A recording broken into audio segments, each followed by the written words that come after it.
Hit that like, subscribe button if you're not subscribed to the channel already. Thank you guys for joining me back. I appreciate it. Let's talk game consoles.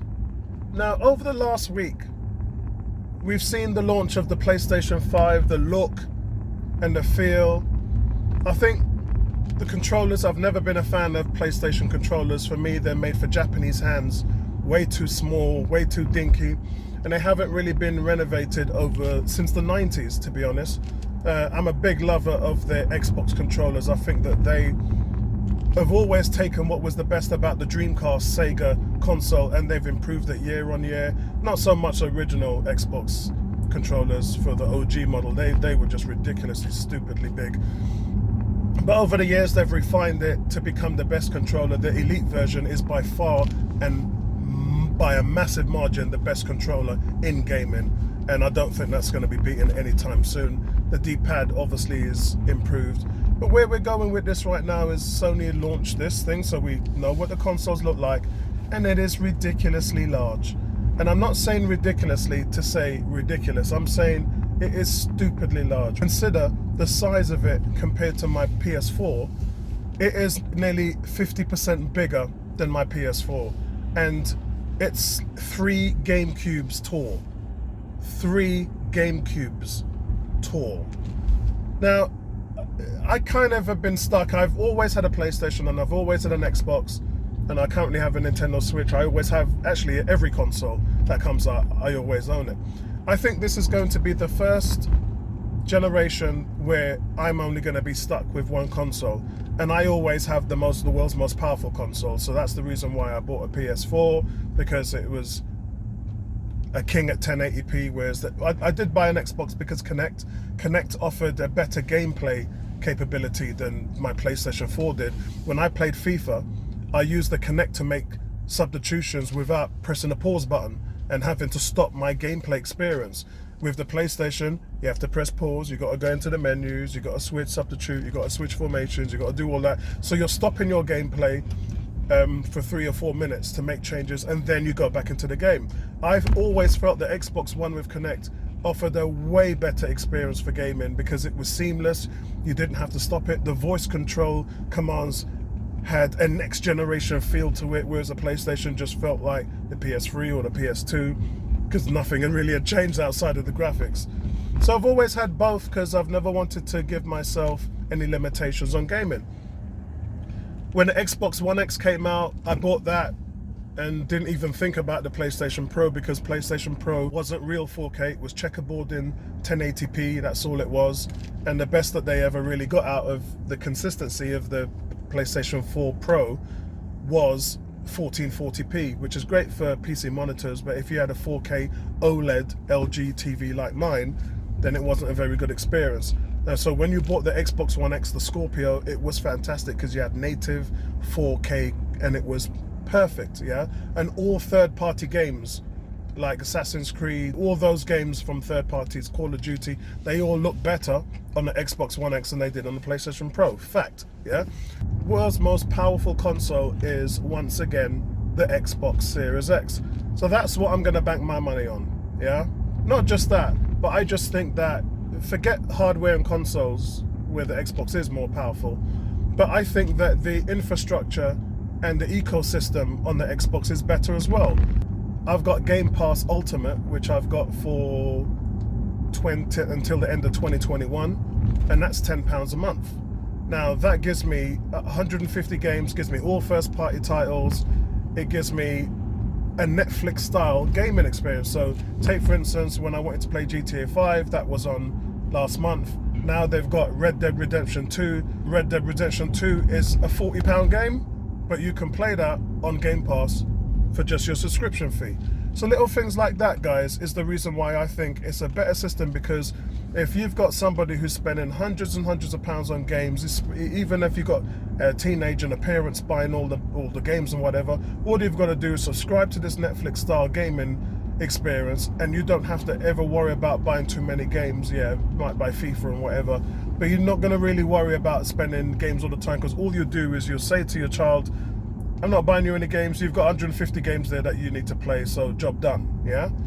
But here, we've got a system where I think the ecosystem on the Xbox is better. It's a more powerful console. So at the moment, Xbox has got my money. But the biggest defining thing right now is everybody's shown their hand at the moment, but nobody wants to talk about price.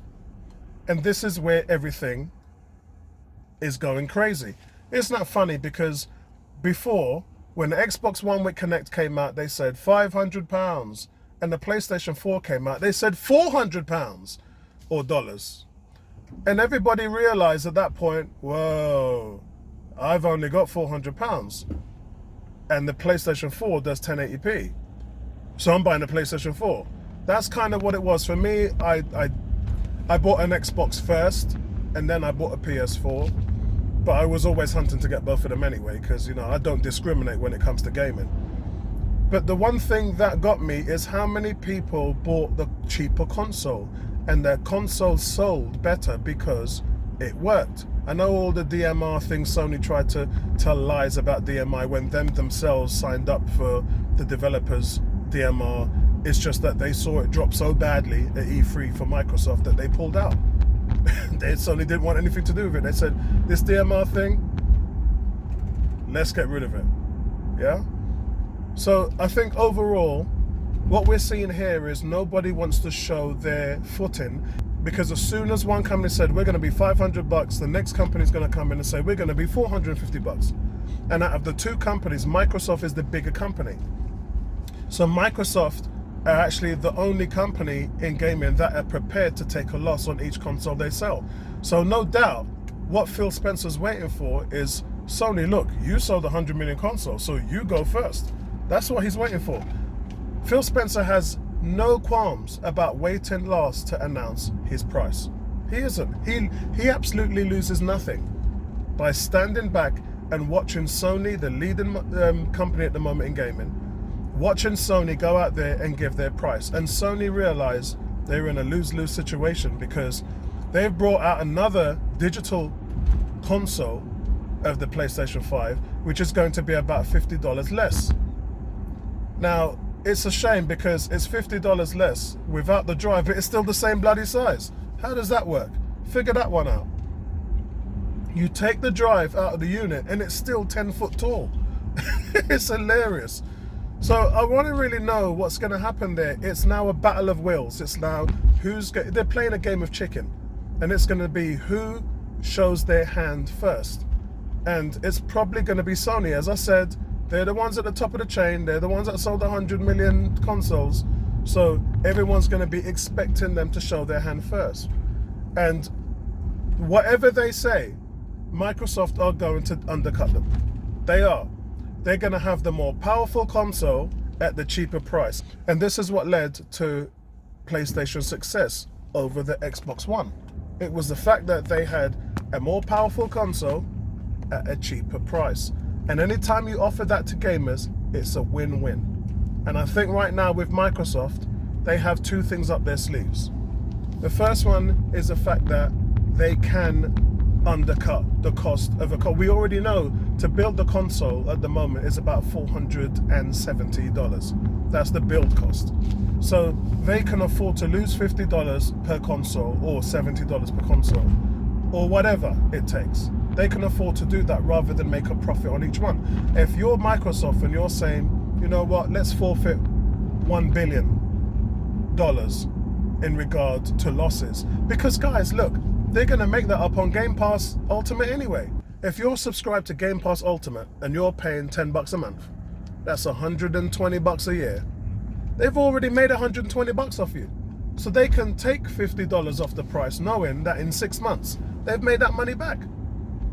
You know, they're going to be launching an abundance of games. They have literally more first-party games now than Sony because of the 15 software houses that they bought in conjunction to the other stuff they own like Rare, 343, etc. Yeah, so they've got a ton of developers now making first-party games, which was really the only real weakness of the current generation of Xbox. You know, the only real weakness is there hasn't been enough quality first-party games, and anybody would be able to tell you that.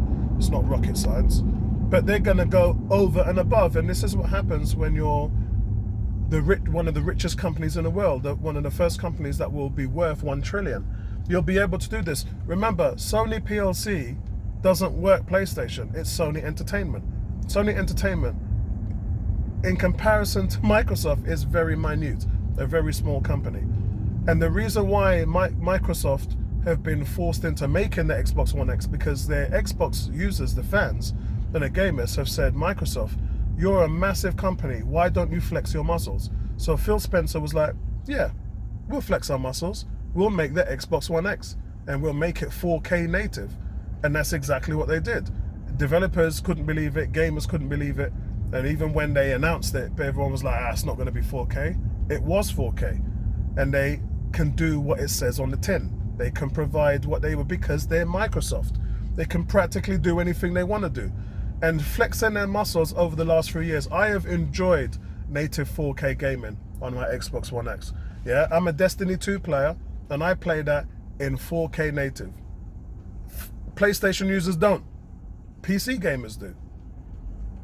So initially, what I'm looking at right now is for the price to come out, and Microsoft's other trick up the sleeve they have is Lockhart. It's the slightly lower powered, although the rumor is now is it's got the same GPU. So I don't know how that's going to work out. But it's supposed to be a 1080p 60 to 120 frames console.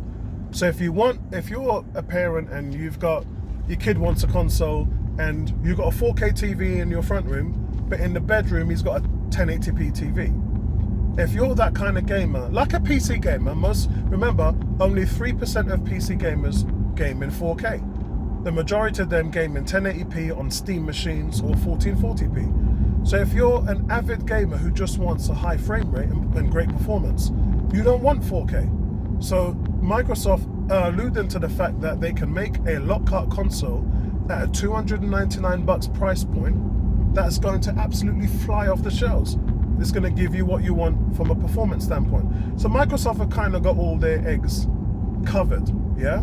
Not in one basket, but they've got them all covered. And I don't think Sony only has that digital version and they only have the full version. And I don't think that the variety that they'll be offering will be more expansive than Microsoft will. So listen, what is it going to be? Is it going to be $450? Is it going to be $599? Is it going to be $499? We really don't know, but I think Sony's going to be forced into showing their hand first. Because any time Microsoft does, they'll understand that Sony's going to do exactly to them what they did the last time around. They're going to wait. And I always wonder that Sony always had the advantage, because at E3, Microsoft always went on the Sunday and Sony always went on the Monday. Sony always had a plan where they would always play to the fiddle of Microsoft. They would always wait to see what Microsoft does and let's try and top that, rather than have their own conference and work their conference accordingly. Yeah, you never really got a Sony conference at E3. You always got a Sony answering Microsoft conference, which is not really a Sony conference, is it?